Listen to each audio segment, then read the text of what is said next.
bienvenue dans ce podcast Voyage. J'espère que vous allez bien, que vous êtes confortablement installés pour écouter ce nouvel épisode dédié au voyage, au partage, aux relations humaines, au voyage intérieur et musical avec un artiste que j'admire énormément depuis une bonne vingtaine d'années.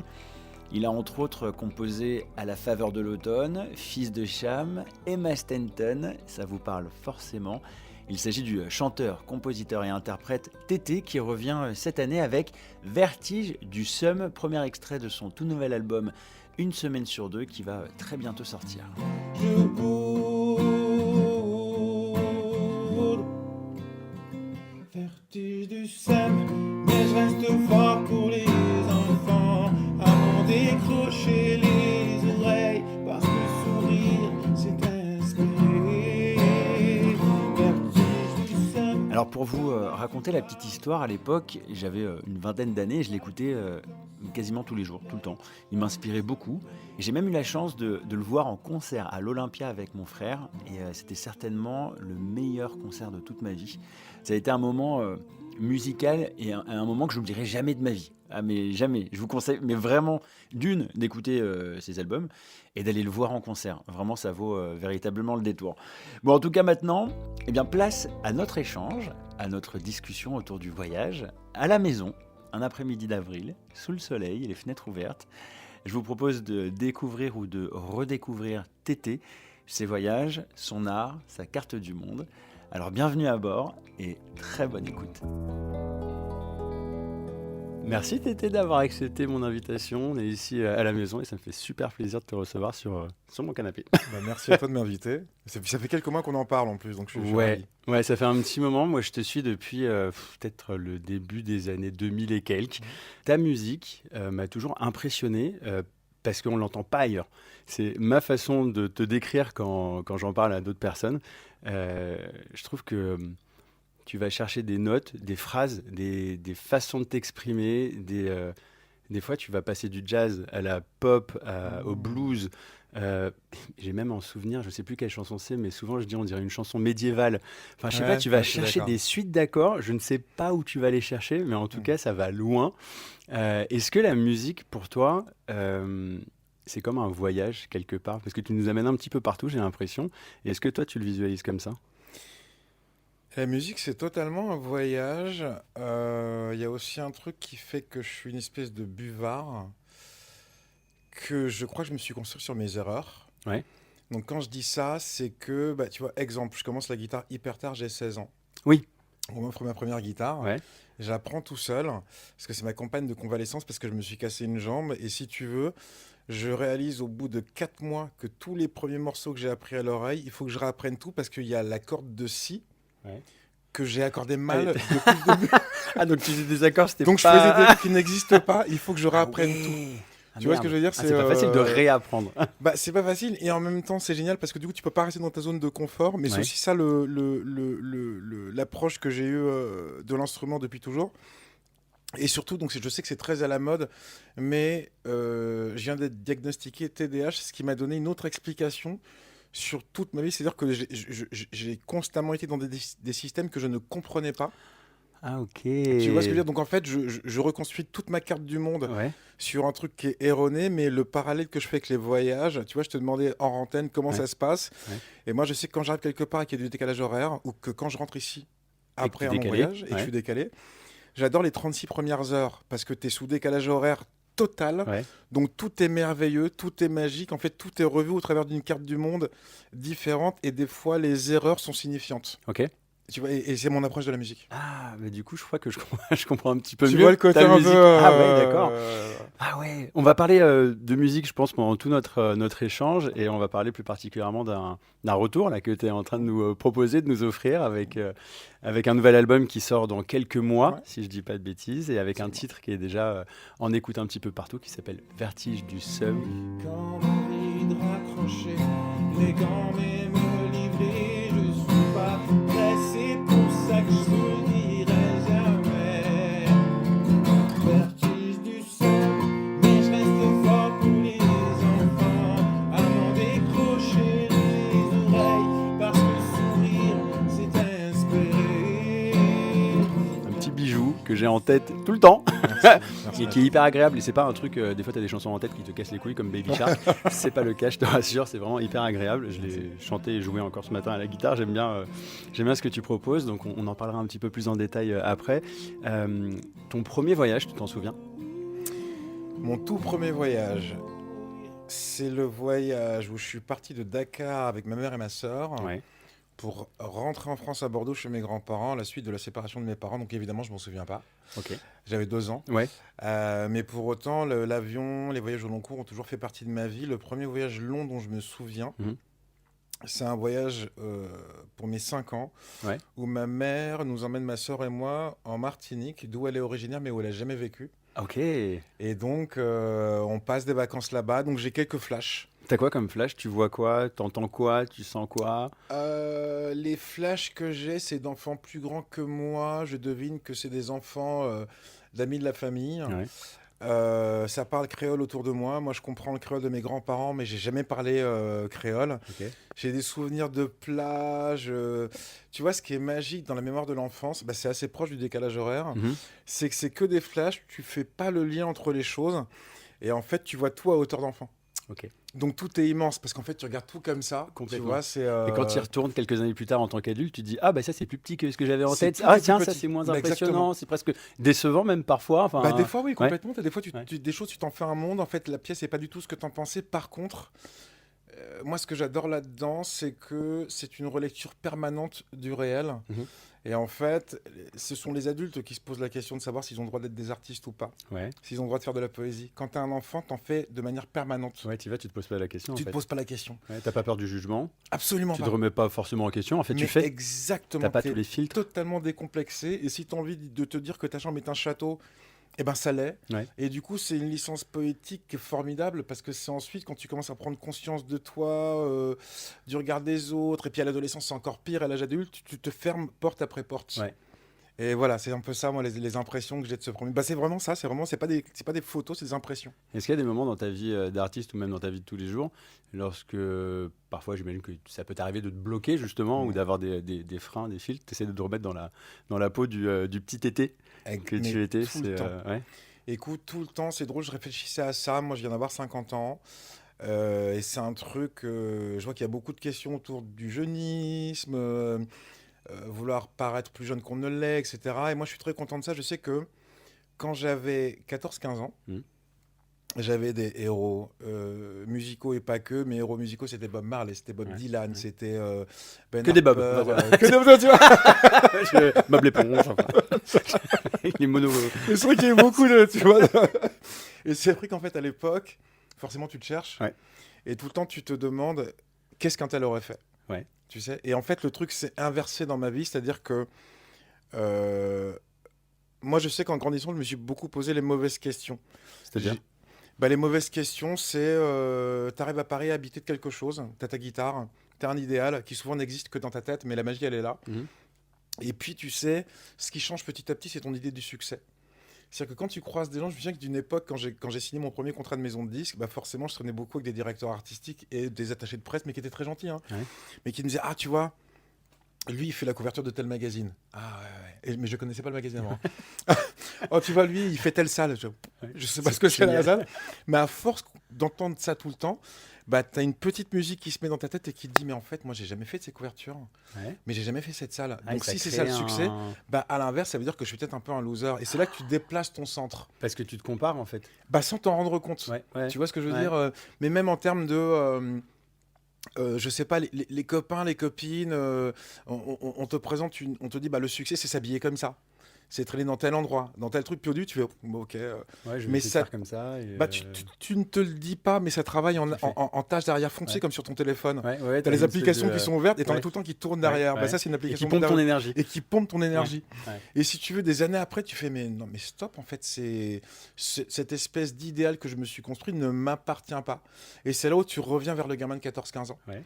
Et où tu te dis, est-ce que ce gamin de 14-15 ans, s'il te voyait, toi, à 50 ans, est-ce qu'il serait fier de toi? Est-ce qu'il aurait honte des choix que tu as fait? Et du coup, l'alignement, ça devient ça. Tu vois ce que je veux dire? Donc, Ok, ok. après, à 50 ans, tu as 2 enfants, donc tu as des trucs que tu fais pas. Tu dis pas, de toute façon, vous me faites chier. Et puis Je me tire. je me tire. Mais papa, on mange quoi Au point, tu te démerdes. Voilà, tu vois, Tu peux pas, t'es obligé quand même cadrer un petit peu. t'as forcément des ouais. limites. Ouais. Mais sur tous les choix artistiques, qu'est-ce que tu veux pousser, qu'est-ce que tu veux raconter, qu'est-ce qui est important pour toi? C'est quoi l'alignement? Tu reviens vraiment vers ce gamin-là. Et toi, qu'est-ce que tu veux raconter? Qu'est-ce que je veux raconter? C'est l'alignement, c'est qu'est-ce que j'ai envie de faire comme musique. Je sais que quand je suis arrivé à Paris, j'ai vu dans une salle d'enseigne un artiste qui s'appelle G-Love, G-Love and Special Sauce, que les gens de, de mon âge connaissent, peut-être les autres un peu moins. Et à l'époque, il faisait une espèce de mélange de pop et de blues. C'était brut. Il jouait dans des salles de 500 personnes. Pour moi, le succès, c'était ça. Ouais. C'était jouer dans une salle de 500 personnes, pleine, il y a de la sueur, c'est pas glamour, c'est pas mais tu fais la musique que t'aimes et puis tu fais vraiment cœur avec les gens qui sont venus exprès à cet endroit-là Ouais, pour écouter ça, cette quoi. musique-là. Alors pour ça, puis surtout pour cette connexion. Mmh, C'est mmh. pas forcément la même version que sur le disque, mais il y a vraiment cette, tu vois, cette Ouais, connexion. tout le monde cette, est aligné. Et tout en le monde fait, est aligné. Ça match, il y a une communication entre. Mais c'est ça, tu vois, ouais. et ça peut sembler paradoxal d'entendre un chanteur de variété dire ça, mais ces métiers de la variété, c'est aussi l'expansion permanente. Ouais. Il faut, t'as jamais été numéro 1, faut être numéro 1. Il faut que le clip d'avant fasse plus que celui-là. Il faut faire des plus grosses salves. Donc t'as une espèce de fuite en avant qui fait que des fois tu peux oublier la question de base, dis mais pourquoi je fais ça en fait? Ouais. Enfin, Et là, tu passes un petit coup de fil au petit été. Mais exactement. Ouais. Mais tu vois ce que je veux dire, Ouais. et c'est vrai que c'est des choses que tu peux avoir tendance à oublier, et c'est ça que j'appelle l'alignement. Et tu vois, mon alignement sur cet album Une semaine sur deux, on va en parler tout à l'heure, mais qui parle d'une sorte de séparation, mais d'une séparation lumineuse, Mhm. et d'une promesse que j'ai faite à mes enfants. C'est comment est-ce que tu reprends la route après 7 ans d'absence en restant aligné, en faisant la musique que tu as envie de faire, Ouais. de la manière dont tu as envie de le faire, en ayant fait ce choix de ne tourner, de faire des concerts qu'une semaine sur deux. Ouais. Et de la promo, pareil, c'est-à-dire la Ok. semaine où j'ai pas mes enfants. C'est tout un tas de choix. Tu dis oui, enfin non à quelque chose pour dire oui à d'autres Oui, trucs. Donc il y a complètement, des concerts que je pourrais pas faire, des Ouais. promos que je pourrais Ouais. pas faire. Ouais, mais tu seras aligné avec Mais je serai ta vie, aligné. ta famille, tes C'est ça. enfants et qui tu es toi. Enfin, C'est exactement ouais, ça. ouais. Tu Ouais. vois, et je crois que pour moi, c'est ça ma conception du bonheur. Et je crois que je suis pas le seul dans le sens où tu vois, on est à des âges où il y a beaucoup de gens, tu les croises à 20 ans, ils savent pas ce qu'ils veulent faire, ils veulent faire le tour du monde. Ouais. Et puis ils se posent, ils s'achètent un appartement, ils s'installent dans la vie, ils prennent des crédits, etc. Tu les retrouves à 40-45 ans. Ils ont rien fait de ce qu'ils voulaient faire. Alors si, souvent, ils sont devenus directeurs. Ah oui, non mais. Oui. Tu vois ce que je veux dire de leur truc. Mais tu les Oui. croises, tu leur dis t'es heureux, ils Ouais. disent pas Bah, non. Voilà, c'est ça. Bah Ouais. non. Et ils arrêtent tout, ils font de la Ouais. poterie, ils font, je sais pas, de l'ébénisterie, Ouais. tu vois ce que Ouais. je veux dire? Ouais. Et je crois qu'il y a, c'est le Covid qui a fait ça aussi. On est nombreux à s'être posé ces Oui, questions-là. et puis je essayer crois. de se recentrer sur les trucs qu'on kiffait vraiment, ce qu'on voulait Ouais. vraiment faire et, Bah ouais. et de se reconnecter. Moi, je donne souvent cet exemple, que ce soit en vidéo ou même dans ma dernière interview. Vraiment, j'en parle souvent. C'est dès que tu as un petit moment où tu te sens pas bien, tu es un petit peu triste, un petit peu machin, dis-toi, mais je kiffais faire quoi quand j'étais genre ado ou Ouais. plus jeune? Moi, donc la musique, ça va être le dessin aussi. Alors, je suis Ouais. pas un grand dessinateur, mais j'aimais bien juste Ouais. l'exercice de dessiner. Bah, en fait, juste tu te prends un petit créneau, tu te poses, tu te mets dans ta petite bulle et tu refais, tu te reconnectes Ouais. à vraiment qui tu étais avant quand tu étais ado. Et ça fait un bien de fou. Mais ça fait un bien de fou. De fou. C'est Et tu hyper vois, c'est agréable. marrant ce que tu dis parce que tu as dit des fois quand on est un peu triste. Et c'est vrai qu'on est dans une société d'injonction, d'assignation et Mmh. d'injonction. Mmh. On te dit ce qui est correct, c'est ça, ce qui ne l'est pas, c'est ça. Et d'injonction, c'est-à-dire que toi, il faut que tu veuilles ça. Ouais. C'est mon idée du bonheur que je vais plaquer sur toi. C'est ça. Et si tu ne veux pas, c'est toi qui as un souci. Et qu'est-ce qui permet des fois de se recentrer? C'est justement le silence. Mais on est dans un système qui te laisse entendre que le silence est suspect. Que le vide, Mmh, c'est ouais. suspect. Mais c'est donc pas il faut- normal. C'est pas normal. Ouais, ouais, ouais. Donc il faut tout Ouais. combler tout le temps, alors que je crois qu'ils sont hyper importants ces moments-là, parce que des fois de se dire, bah là, je me sens pas ouf, mais est-ce que c'est un truc qui doit me faire me sentir coupable, ou est-ce qu'au contraire, c'est un signal que je m'envoie à moi-même, et ce vide-là, et cet inconfort, il est hyper intéressant. Mais là, ce que tu viens de dire, tu parles du silence, tu parles de l'inconfort lié au silence, et on va en parler maintenant. Il y a un lien avec ton album, Une semaine sur deux. Tu as voulu travailler là-dessus, tu as voulu mettre en évidence un petit peu tout ça. Comment tu le traduis dans ta musique, dans cet album qui va sortir dans quelques mois, avec cette chanson, encore une fois que j'adore, Vertige du Somme. Comment tu traduis ça, justement? Tout ce silence qui est presque très bruyant, finalement, qui prend trop de place. Bah, comment ce qui se traduit dans l'album, c'est déjà le temps que j'ai eu pour le faire. Ouais. Parce que tu vois, c'est mon premier album d'inédit depuis 7 ans. Ouais. Et c'est vrai que moi, j'ai une pensée émue pour mon premier album. Un premier album, c'est souvent des chansons qui ont été écrites sur 7, 8, 10 ans. Waouh! Ah ouais. Bah ouais. Ah oui, oui. Bah oui, parce que tu sais, moi j'ai commencé à écrire des chansons, j'avais 17 ans. Ok. Le- Putain, t'as commencé la guitare à 16 ans et à 17 ans, t'as commencé à écrire. Ouais, alors après c'était nul. Hein. Tu vois, j'en ai gardé aucune, c'était des chansons. comprends mieux, C'est pas des d'accord. bonnes chansons. C'est des chansons. C'était juste des chansons, tu vois ce que je veux dire, Je vois. Mais t'as le temps de faire tous tes brouillons. Ouais. Tu ne joues devant personne, donc t'as pas de blessure narcissique, il faut que ce soit parfait tout de suite. Ouais. Tu vois ce que je veux dire, et en fait mon premier album, il est sorti, j'avais 26 ans, donc t'as quasiment 9 ans de chansons, Ouais. 9 ans de brouillons, 9 ans de chansons pas ouf, mais qui ne te définissent pas, donc c'est pas des blessures narcissiques. Ok. Donc c'est génial d'avoir ce rapport au temps. C'est un peu comme si tu écris un bouquin où tu peaufines un plat pendant 9 ans sans impératif que ce soit ouf tout de suite. Ok. Oui, t'as pas la pression, quoi. T'as pas la Tu pression. fais Et c'est du luxe. Pour ouais. moi, le luxe, c'est pas l'argent, c'est pas les possessions, c'est le temps. Tu vois, et si tu as de la chance que cet album résonne un petit peu, très vite, il faut en faire un deuxième. Sauf que quand ton premier album sort, il faut que tu tournes et que tu fasses la promo pendant 1 an et demi. Bah oui. Donc en général... Donc, tu fais les deux en même temps ou alors tu fais un break? Enfin, bah comment non. tu... Bah non, parce que quand tu es un jeune artiste et que tu débutes, Ah là pendant là. 1 an et demi, tu fais le truc à fond, sauf oui. qu'au bout d'1 an et demi, Bah, il faut tu en n'as sortir plus un de vie autre, sociale. Ah là, bah oui. parce que tu n'as plus de potes, parce que tu n'étais jamais là, tu te retrouves chez toi tout seul, Ouais. t'as pas de chanson et t'as rien à raconter. Putain, en descente, j'imagine de... Mais t'es en descente de fou. T'es en descente de fou, et surtout pendant 1 an et demi, ta vie c'était le camion, les promos, donc c'est génial. Hein. Ouais. Mais arriver avec un deuxième album où tu dis ouais, ma balance elle était cool, j'ai mangé des carottes. Non, T'as rien à raconter en fait. t'as rien à raconter. Ouais. Donc en fait, il y a vraiment cette ivresse, ce vertige du deuxième album où il y a plein d'artistes, dont moi, hein, moi j'ai trébuché. Je me suis dit, mais là, j'ai rien à raconter. J'ai 6 mois pour écrire, pour enregistrer des choses, et je suis totalement vide. Donc pourquoi je te raconte tout ça, c'est que ce luxe des 7 ans, où des fois, tu te dis même, quand on parle de l'inconfort du silence, l'inconfort de ne pas savoir, tu te dis, bah, peut-être que j'ai plus rien à dire. Peut-être que je ne ferai plus jamais de chansons. Et tu l'acceptes. Et de l'accepter, Ouais. tu vois, et De du pas te coup mettre une pression, Ah, surtout pas, et de revenir dans la vie de tous les jours, d'être avec les enfants, le quotidien, et c'est là que les choses, tu vois, reviennent. C'est la différence entre écrire une chanson de plus, écrire une chanson à tout prix, ou écrire une chanson parce que là j'ai vraiment un truc dont je sens que j'ai besoin de parler, et je me sens plus à l'aise, non pas que je me sois pas entouré, mais des fois quand tu as des choses qui maturent en toi et que tu es entouré, déjà c'est une chance d'être entouré. Ouais. Mais quand tu parles de certains inconforts à tes proches, au début ils écoutent, et puis au bout d'un moment il y a un côté où ils disent attends, on est là tout le temps, on se coupe, on se casse en trois pour que ça aille, et ça va encore pas, mais tu nous saoules en fait. Ah ouais. Tu vois ce que je veux dire? Parfois c'est un petit, C'est un électrochoc, quoi. petit, Enfin, tu vois ce que je veux dire, ouais. alors que la feuille blanche, Ouais. t'as pas peur de la décevoir, et c'est là où du coup t'écris, et c'est là où ça vient, et surtout moi je crois que ma plus grande libération en tant qu'artiste, c'est que tu sais, il y a cette espèce de fantasme de la fulgurance. Ouais. Oui, tu attends ce moment où tu vas avoir la chanson Et puis d'un seul parfaite. coup, Le tube. j'ai l'inspiration, et voilà, et j'attends que ça vienne Mais non, mais ça doit du être ciel. hyper compliqué parce que des Emma Stanton, tu peux pas en faire tous les Mais mois. non, mais jamais. À la faveur de l'automne non jamais. plus. Enfin, Mais et jamais. t'en as fait quand même plusieurs. Des fulgurances, t'en as eu quand même pas mal. Mais qu'en était jamais. Comment ça? Bah, c'était Tu jamais savais des pas fulgurances. forcément. Enfin. Bah, c'est tout le temps des trucs en fait où tu fais, c'est la énième version d'un brouillon, c'est la énième version d'un truc qui ne marchait pas. Oh, waouh. La fulgurance, moi je suis contre ça parce que c'est comme l'injonction au dîner parfait. Ouais. Tu vois ce que je veux dire? Je sais pas si on a le droit de parler un peu de nos vies perso Ah ou bah, pas. clairement, c'est toi qui maîtrises ton. Bah, tu vois, Parce tu m'as que t'as- présenté ta vie à Ouais, l'instant. Ouais. Votre premier dîner, ce qui est cool, c'est que c'était pas supposé être parfait directement. Ouais. Alors si ça Alors l'est, qu'en fait, c'est super, Ouais. mais quand tu arrives, il faut que le moment soit parfait, que le dîner soit parfait, que Noël soit parfait, c'est un enfer. Je suis complètement d'accord avec toi. Enfin, tu vois ce que je veux dire, très, très bien ce que tu veux pour dire. une chanson, c'est pareil. Je veux dire, cette injonction à ce que ce soit parfait, Mhm. c'est le début de la fin. Ouais. Et pour une chanson, c'est pareil. Est-ce qu'écrire une chanson, écrire un album, tu peux faire le parallèle avec un voyage? Ouais.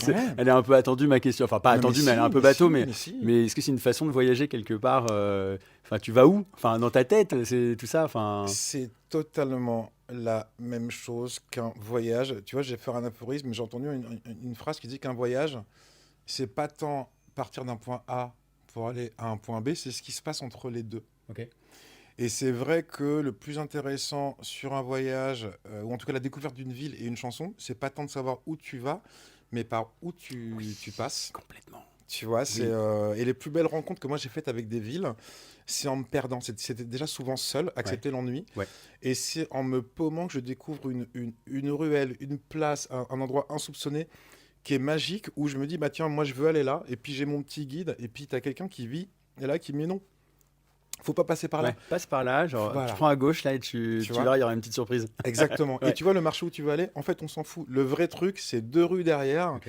Personne ne le sait, mais là, tu vas triper. Et tu vois, donc, c'est accepter l'inconfort, accepter d'être perdu, accepter de repartir à zéro, accepter de te dire que ce que tu t'étais raconté, c'est pas forcément la meilleure manière d'y aller, mais c'est là où la magie, elle opère.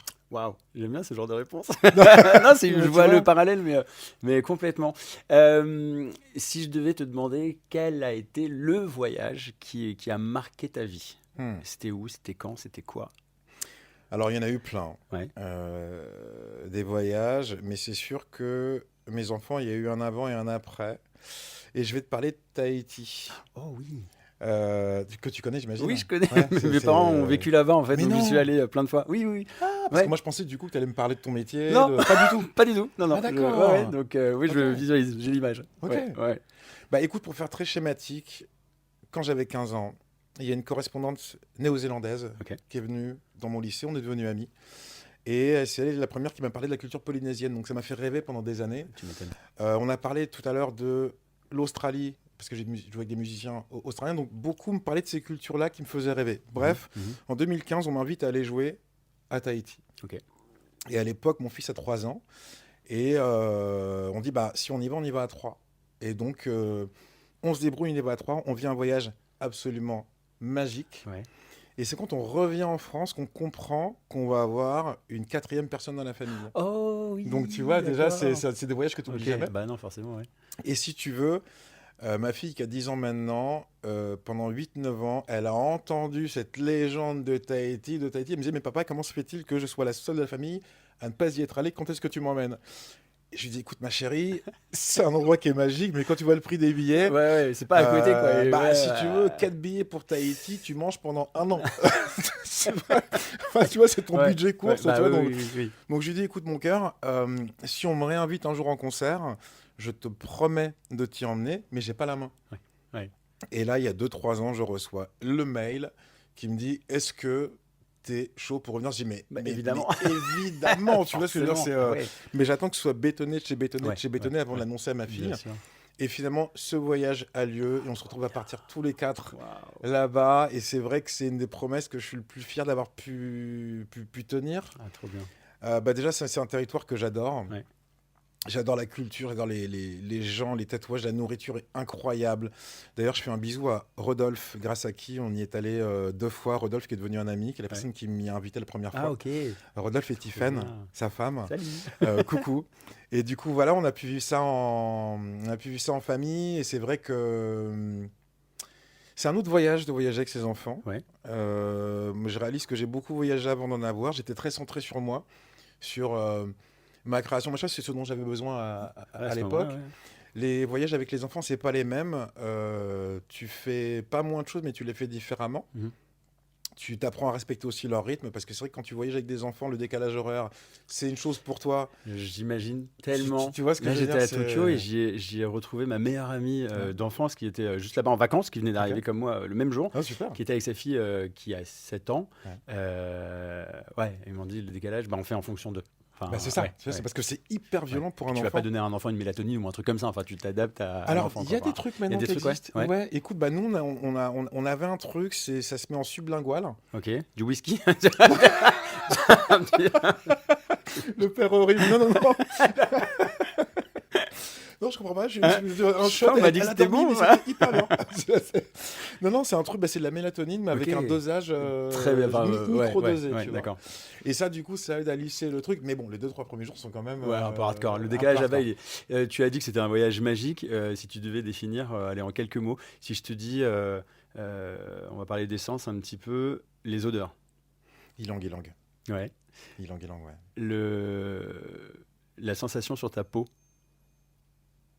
Le vent et le vent et puis une petite pellicule salée. Ouais.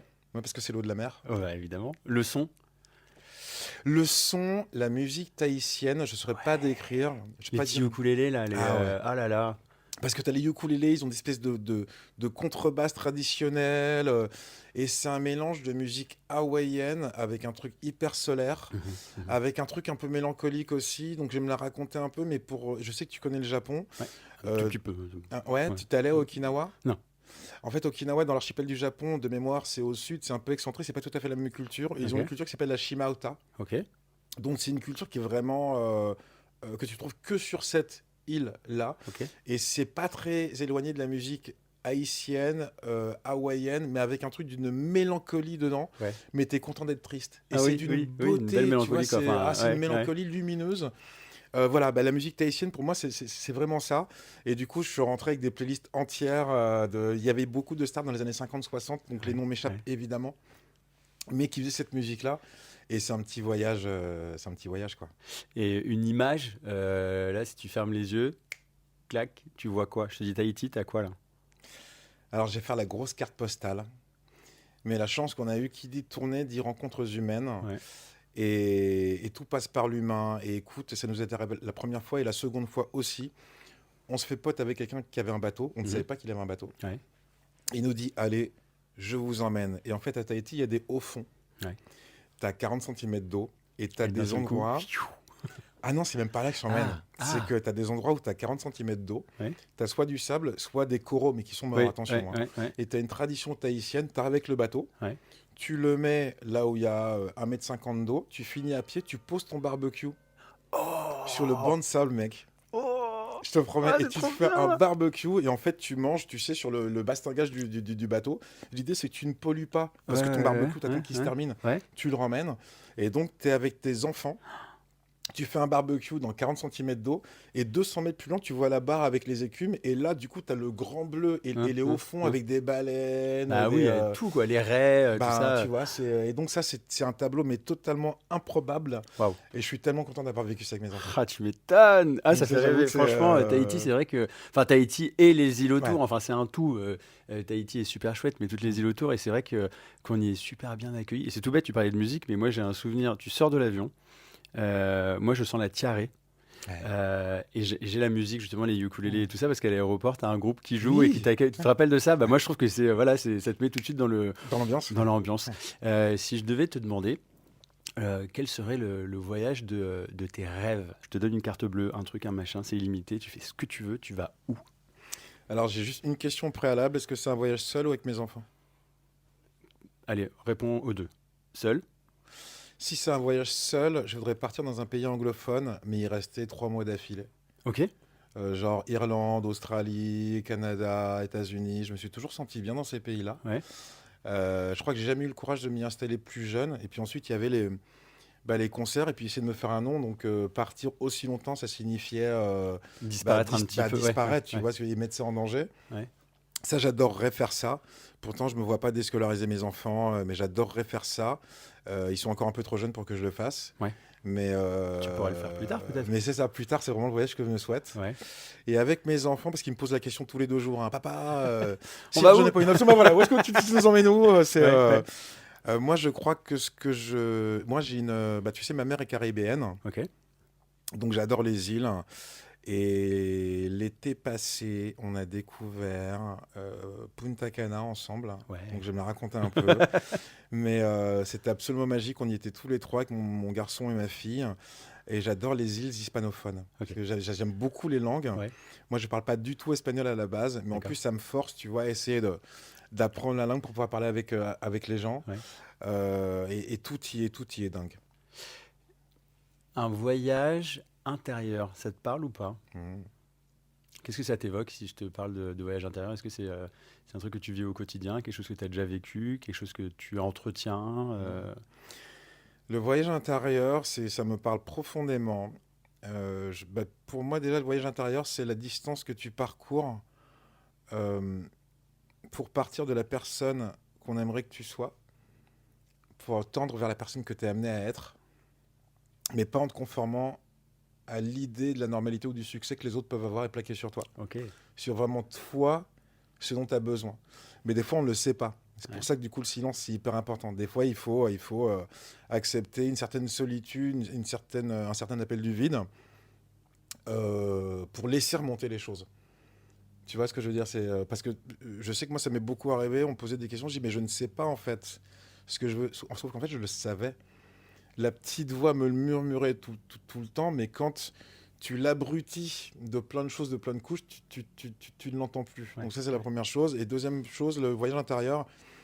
Je le vis une semaine sur deux quand je suis pas avec mes enfants. Ok. Où là, du coup, bah, je m'abrutis de musique, de lecture, de copains, de concerts.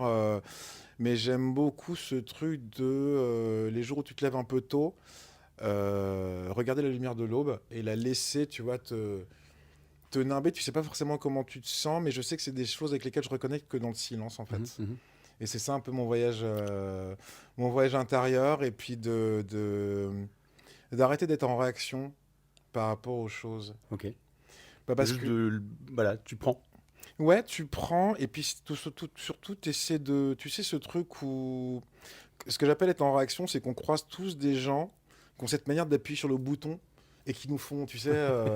Qui savent. Ils Ils savent savent exactement exactement. appuyer, tu vois ce que je veux dire, mais sauf qu'en fait, quand tu laisses quelqu'un faire ça, cette personne te contrôle. Ouais.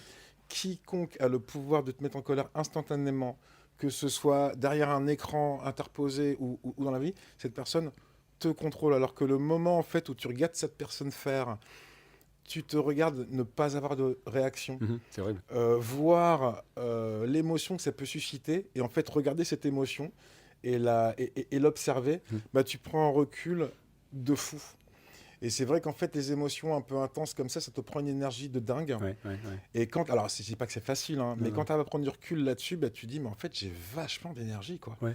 Et si j'arrivais, à changer la polarité de ces trucs-là, Ouais, et j'arrivais à la alors c'est- canaliser sur un truc que j'ai vraiment Pour envie de faire, maîtriser ça. mais c'est magique. Ouais. Est-ce qu'il y a un voyage, et que ce soit intérieur ou que ce soit physique, enfin c'est assez vaste, est-ce qu'il y a un voyage qui t'a vraiment changé? Quelque chose qui il y a eu le TT avant, le TT après, quelque chose qui t'a bouleversé au point de te dire, bah putain, avant ce voyage, j'étais comme ça. Et aujourd'hui, je vois les choses différemment, je réfléchis différemment, j'ai changé. Ça t'est déjà arrivé, ça, ou pas?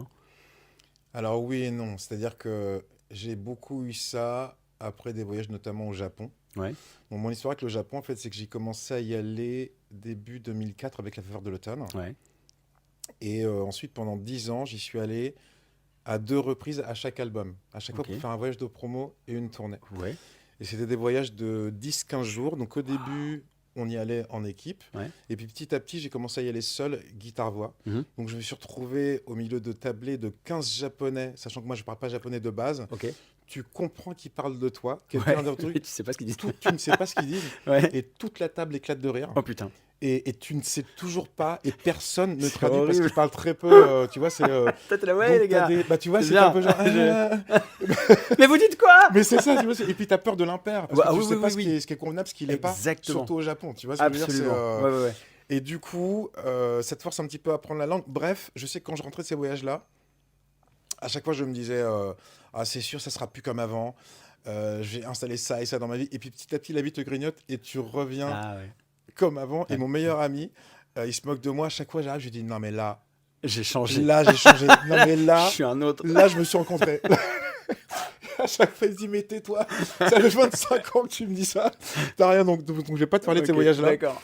Non, le voyage qui m'a le plus changé, je pense, c'est les 7 ans entre lesquels je n'ai pas fait d'album ou de tournée au sens où je l'entends.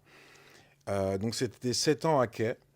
7 ans où j'ai redécouvert un quotidien avec mes enfants, parce que c'est un truc dont je parle beaucoup en ce moment, mais c'est vrai que comme mon fils avait 3 ans, j'étais encore en tournée au long cours. Donc une tournée au long cours, c'est tu fais 70 dates sur 1 an et demi, sans parler des promos. Ok. Et quand tu as un enfant qui a 2-3 ans, enfin plus jeune pour le coup, je me suis dit, c'était l'époque des biberons, tu rentres, tu es décalqué de fatigue, parce que tu sais, des fois tu rentres dans la nuit pour arriver tôt. Ouais.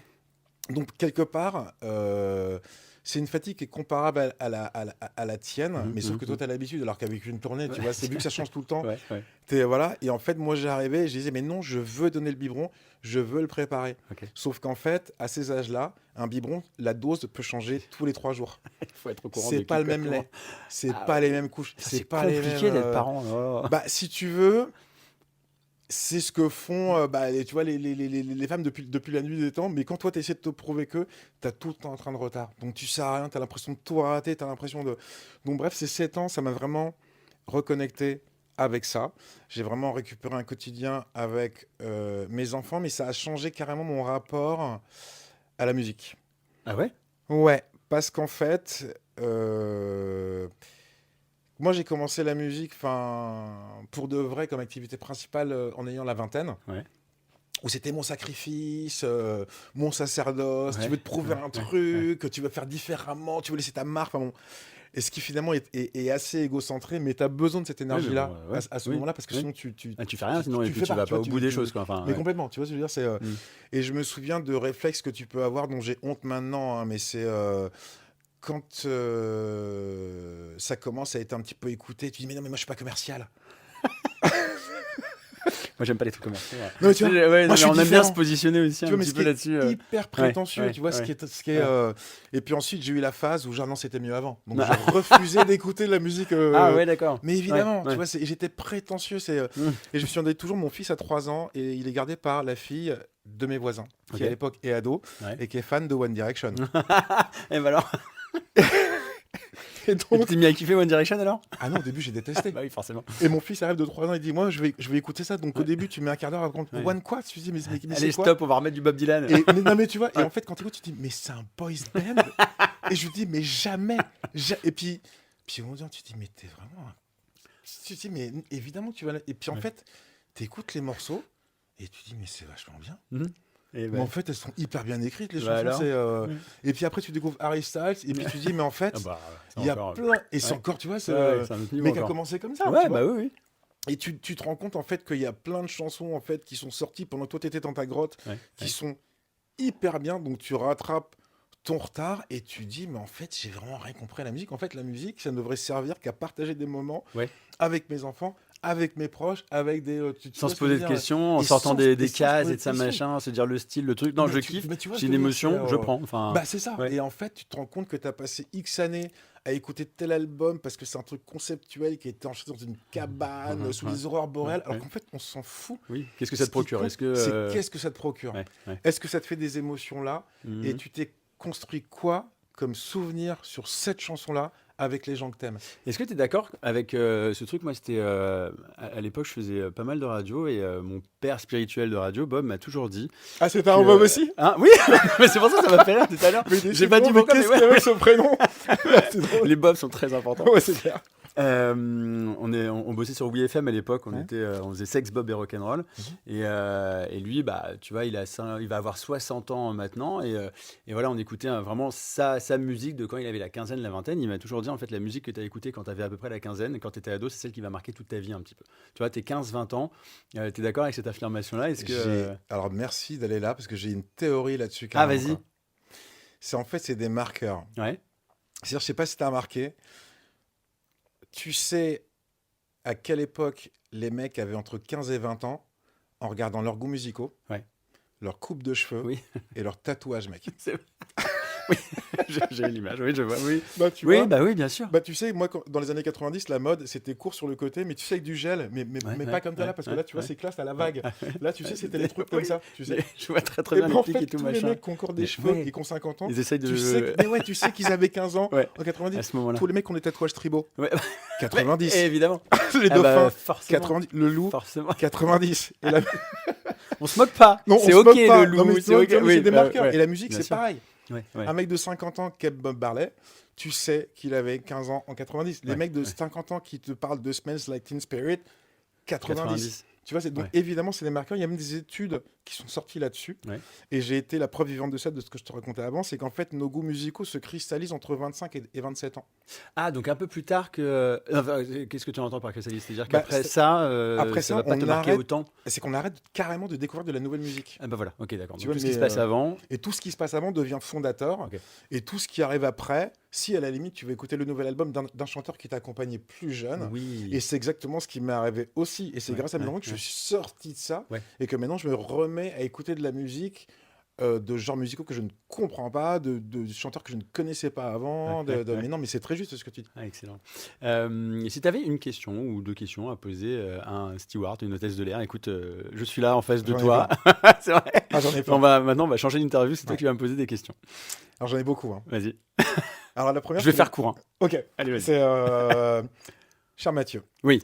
Donc tu as commencé à y répondre un petit peu hors cadre, mais moi ma première question, c'est moi qui ai un peu voyagé, je galère avec le décalage horaire. Ouais. Donc tu m'expliquais que tu rentres de Tokyo. Ouais. Et ma première question, ça a été, mais t'as pas du mal avec le décalage horaire? Et tu me dis, ben non, mais c'est quoi ton secret en fait? Je peux pas dire bah non. En réalité, je fais avec, c'est-à-dire qu'à un moment donné, tu deals avec. Moi, je suis rentré donc hier soir, mais j'ai la chance d'avoir fait un vol de jour, donc je me suis fatigué toute la journée. J'arrive le soir à la maison, il est 20h, 21h, donc juste absolument parfait pour dîner, pour me coucher et me réveiller. Il y a d'autres vols, ça va être des vols de nuit. Je vais arriver tôt le matin, je vais me reposer. On n'est pas trop décalé. C'est juste que en fait, on travaille beaucoup de nuit, donc c'est ça qui nous éclate la tronche.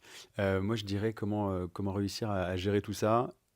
Prendre le soleil, aller se balader dehors. C'est tout bête, hein, mais genre ça fait du bien. Pour recaler l'horloge. Ouais, exactement. Bien manger, essayer de ne pas manger 6 fois par jour, essayer de ne pas manger aussi.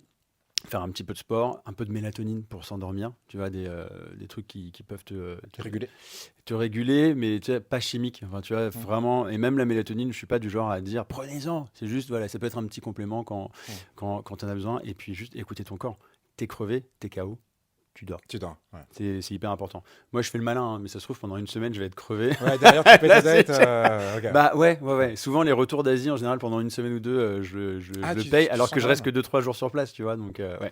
Parce que justement, c'est ça ma question, c'est combien de temps vous restiez sur place? Et quand tu fais 16 000 km aller, 16 000 km retour, Ouais. et que tu rentres à Paris, est-ce qu'on peut te rappeler pour un vol, genre dans 48 heures, où tu as une petite période où...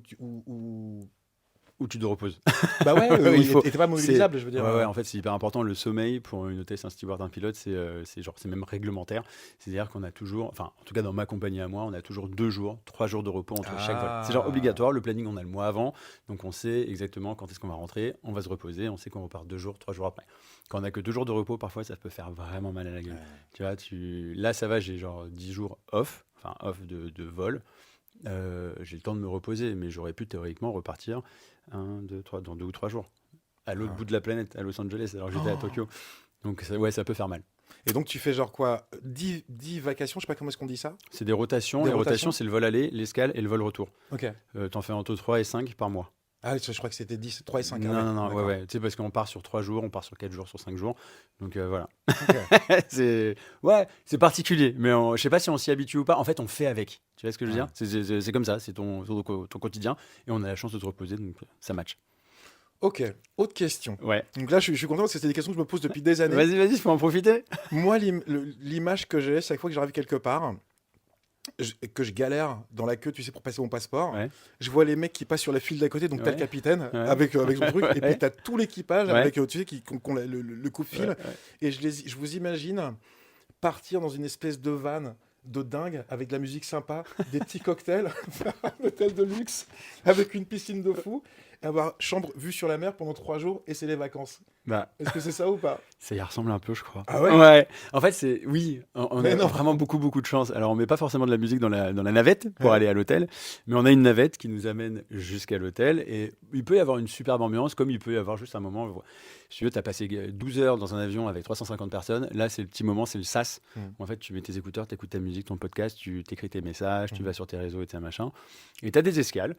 Souvent, c'est des escales soleil, tu vois, sur les îles et de ça machin. On se prend Mais une petite non. douche et on se retrouve après au bord de la piscine. On se mange un petit bout, on boit un petit coup, on met un peu de musique et on kiffe. Et c'est ce qu'on appelle Mais un pot non. d'équipage. Et Mais un c'est pot vous d'équipage, qui c'est hyper... l'organisez? Ouais, c'est entre nous, tu vois. T'es l'équipage, on est une dizaine, une quinzaine. On se dit, bon, allez, à 18h30, on se retrouve. On boit un petit coup, pot d'équipage. Ouais, c'est trop sympa. Et ça, c'est un truc hyper culturel dans notre corporation qu'on va pas avoir à New York, parce que bon, à New York, chacun va faire sa vie, à Tokyo, chacun fait sa vie et ça machin, mais souvent, dans les escales qu'on appelle les escales soleil, on aime bien se retrouver et puis c'est vachement cool. D'accord. Pot d'équipage, ouais. Tu Ah, vois, ça, je non, savais mais pas, tu vois, mais bah tu ouais, vois, mais je- ce que ton fantasme, en fait, et on est logé dans de chouettes hôtels Ok. avec de belles piscines et parfois la vue sur la mer aussi. D'accord. Donc en fait, ce que tu avais en tête, c'était exactement ça. Et est-ce que tu as la pêche de visiter l'endroit où tu es, ou au contraire tu dis, eh non, et pourquoi je te demande ça? Attention, c'est que moi je sais que quand je fais des tournées, Ouais. on me dit tout le temps, putain, t'as joué là, T'es allé voir la cathédrale, machin? Non. Non. Non. Je me suis reposé. Non, moi, je dors en Bah, fait. ouais. Tu vois, et toi, Bah, ça se passe comment du coup? ça dépend vraiment des escales. Là, tu vois, donc Tokyo, moi j'y vais à peine une fois par an. Tu vois, en 8 ans, je l'ai fait que 3 fois, Tokyo. Donc c'est genre, waouh! C'est genre juste la nuit, tu vas dormir, la journée, tu vas te balader. Ah oui, d'accord. Et puis tu as d'autres escales. Tu m'envoies à Atlanta, par exemple. Je suis désolé, mais Atlanta, c'est un peu moins sexy que Tokyo. Je vais dormir, je vais me reposer parce que le repos, encore une fois, c'est hyper important. Mhm. Donc en fait, tu as des escales où tu te dis, alors voilà, je sais que je suis dans un endroit même super chouette parfois. Non, aujourd'hui, je vais me reposer parce que Ok. mon corps, là, il a besoin de. Ah. Il a besoin de repos. Donc, Est-ce faut que rester à l'écoute. tu t'écoutes ton corps, tu as besoin de dormir, tu dors. Est-ce que tu as une dernière question à poser? Ouais. Et après, moi, j'en aurai une autre. Ok. Les enfants, Ouais. quand tu les emmènes au parc l'hiver, ils te demandent souvent, tu sais, quand les étangs sont gelés. Ouais. Ils te disent, c'est tout con, mais les canards, ils vont où? Et tu crois que moi, je vais te répondre? Mais non, mais parce que. Je suis pas ornithorynque, moi. Non, mais je t'explique. C'est que quand je prends des vols de nuit. Ouais. Je suis pas un canard! Mais quand tu prends un vol de nuit, Ouais. t'as tout un équipage. Oui. Mais d'un seul coup, ils disparaissent tous. Waouh. Ils vont où? En terrasse. Mais non, mais sérieux, il y a des lits, il y a des. Ouais. En Sérieux? fait, on a des. En fait, le Tu vois là vol. pour me Ouais, montrer, c'était un peu chelou. j'aime bien les Mais on canards. chemin, mais. J'aime bien le parallèle. En fait, si tu veux, le vol, tu vas avoir le service du repas au début du vol et tu vas avoir un repas aussi à la fin du vol. Ouais. Et ben entre les deux, il va se passer 4, 5, 6 heures, parfois 10 heures. Et ben on va splitter l'équipage en deux. Mhm. Tu as une moitié de l'équipage qui va aller se reposer dans un poste de repos qui va être au-dessus de ta tête ou en dessous de ta tête. Une espèce de compartiment avec des couchettes, des rideaux, une couette, Ah ouais. un coussin. On est dans notre petite couchette, tu vois, vraiment comme dans un bateau ou comme tu sais, au Japon, on voit les petits hôtels, là, les mini trucs, là, machin. Ouais. On se repose pendant 1 heure, 2 heures, 3 heures, pendant que l'autre partie de l'équipage est de garde, qui va faire le tour de l'avion toutes les 15 minutes, qui va être en contact très régulièrement avec les pilotes pour voir si tout va bien, Ouais. s'ils font pas un malaise, s'ils sont pas endormis ou quoi. Enfin, tu vois, tout bête, mais il y a toujours un contact. Et vérifier si dans les toilettes, il n'y a pas quelqu'un qui fume, s'il n'y a pas un départ de feu, s'il n'y a pas un malaise cardiaque. Enfin, tu vois, on est là pour assurer la sécurité à bord avant tout. Donc, pendant la garde, on vérifie tout ça. Et puis après, ding, ding, ding, ding, on échange. Donc, ouais, on va se reposer dans nos postes de repos. Mais alors, sans. Et après, j'ai plus de questions. Ouais. Sans livrer des trucs pas cool pour la sécurité. C'est donc quelque part, il y a une porte cachée, il y a un escalier, il y a un. Vous Ouais. y accédez comment? Ah bah, je pourrais pas te dire. Ah oui, d'accord. ok, ok. Ouais. Ok. Non, voilà, oui, tu sais, en fait, j'aime bien raconter tout plein de choses sur le métier, effectivement, et t'as bien fait de le dire pour des raisons de sécurité, je Ouais, peux pas ouais, tout ouais, dire. ouais, bien sûr. Mais, Mais en gros, quand on rentre dans un avion, tous les avions sont équipés de ça. alors pas Ils ont tous, courrier. tu vois, tu as certaines compagnies qui n'ont pas forcément de poste de repos. Effectivement, sur les courts et moyens courriers, tu n'as pas forcément de poste de repos. Et puis tu as des compagnies qui n'ont pas. Donc tu as l'équipage qui va se reposer au fond de l'avion sur des sièges, il ferme un rideau et puis il se repose Ah, c'est là-dedans. moins fun là, non? Ouais. Toute Ok. dernière question, et après je te demanderai, est-ce que tu voudrais bien jouer un petit morceau Avec pour nous? plaisir, Est-ce que ça te bien tenterait sûr. de nous partager le vertige du Somme? Avec plaisir, bien sûr. Est-ce que tu peux me parler de ce voyage du vertige du Somme? Ouais. C'est quoi ce vertige? Ça raconte quoi? Alors, bah. Moi, ça n'a pas raconté un petit peu tout ce qu'on s'est dit d'ailleurs. Je me demande s'il n'y a pas un lien avec tout ce qu'on Ah s'est si, dit si, tout à l'heure. bah, il y a Ouais. totalement un Ouais. lien. En fait, Vertige du Somme, c'est aussi un voyage. Vertige du Somme, c'est l'histoire d'une fin de relation amoureuse. Ouais. C'est aussi l'histoire d'un homme qui pose un genou à terre, mais qui choisit de rester fort pour ses enfants. Ouais.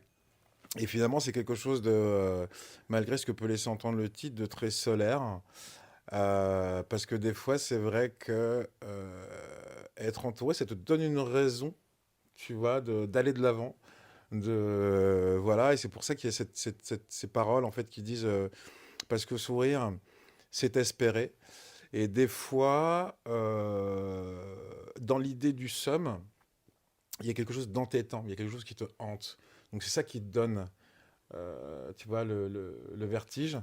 Et la dernière chose que je pourrais dire sur cette chanson, c'est que paradoxalement, c'est pas tant une chanson qui est adressée à mes enfants ou à leur maman, c'est une chanson qui est adressée à ma maman. Ah oui. Et oui, et c'est Ok. pour ça qu'à la fin des refrains, c'est tout le temps maman, je douille.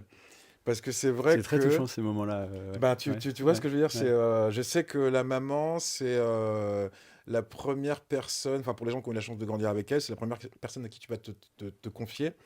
Et puis quand tu commences à être un petit peu ado, tu veux te prouver à toi-même et à elle que tu peux être autonome, et en même temps, quand elle réprouve, ça n'a pas Ouais. le même goût, tu Ouais, vois. Ça ouais, va. ouais. Et puis quand tu grandis encore un peu plus, ben, quand tu as des soucis, ça devient la dernière personne à qui tu vas en parler parce que tu veux pas qu'elle s'inquiète. Ouais. Et tu Je vois, vois qu'elle totalement te ce que dise, tu veux dire. tu vois ce que je veux dire? Et puis qu'elle te dise, ah bah tu vois, je te l'avais dit, ou qu'elle te pose des questions, Ouais. ou tu vois, c'est, Ouais. mais du coup, mais non, ça a pas l'air d'aller du tout, faut que tu ailles voir quelqu'un, mais je suis pas en dépression. Non, mais tu vois ce que Ouais. je veux dire, c'est, J'ai l'idée, ouais. et c'est vrai que c'est aussi reconnecter avec ça, de dire, bah, des fois, c'est bien aussi de pouvoir se regarder dans la glace et de dire, bah là, c'est pas le meilleur jour de ma vie, mais de pouvoir juste m'autoriser à me le dire, eh ben, c'est peut-être le début du meilleur jour de ma life, en fait. Waouh, trop bien. Tu vois ce que je veux Ouais, dire? ouais, ouais, Donc voilà, ouais. c'est tout ça que raconte cette chanson. Bah, merci mille fois pour tout ce partage, tout ce Bah, je voyage t'en que prie. tu nous as proposé dans ce podcast. Ça a été un véritable plaisir de te rencontrer Merci. et d'échanger, et parler de voyage et parler de musique avec toi. C'était vraiment trop cool. Merci, Bah, Tété. merci beaucoup, Mathieu. Merci pour l'invitation. Merci. Ah, ah, ah, ah, je me suis donné du change, j'ai cru à ma chanson, mais depuis je tangue, bien plus que de raison, du coup je coule.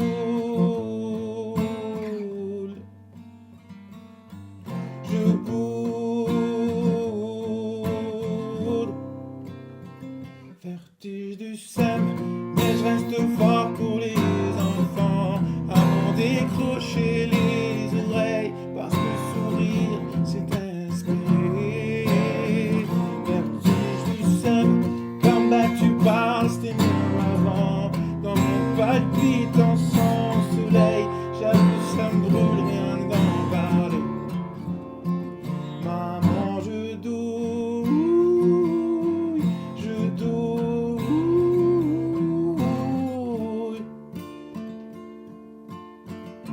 et je rencontre quelqu'un, juste moi c'est déjà bien.